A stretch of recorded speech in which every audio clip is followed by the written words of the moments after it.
नमस्कार मंडळी.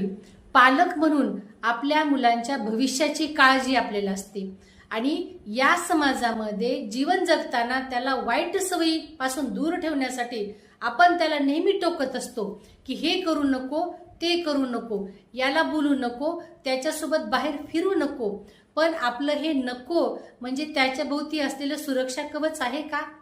या आपल्या एका नकोमुळं आपण आपल्या मुलांना समाजापासून दूर ठेवतो. समाजातील चांगले वाईट अनुभव तो प्रत्यक्षरित्या घेऊ शकत नाही आणि यामुळं मुलगा आपला आत्मविश्वास गमावतो, आपला आवाज गमावतो. आपण काय विचारावे आणि समाजातील लोकांसोबत बोलत असताना काय बोलावे याविषयी तो संभ्रमित होतो. त्याची सृजनशीलता मंदावते, विचार करण्याची क्षमता तो गमावून बसतो. आणि म्हणून मंडळी, आपल्या एका नकोमुळं मुलाचं भविष्य आपण दडपून टाकतो. यासाठी मुलाला मोकळ्या हवेमध्ये श्वास घेऊ द्या, त्याला समाजाची योग्य प्रकारे पारख करून घेऊ द्या आणि या नकोचा परिणाम मुलावर काय होतो हे जाणून घेण्यासाठी व्हिडिओला भेट द्या.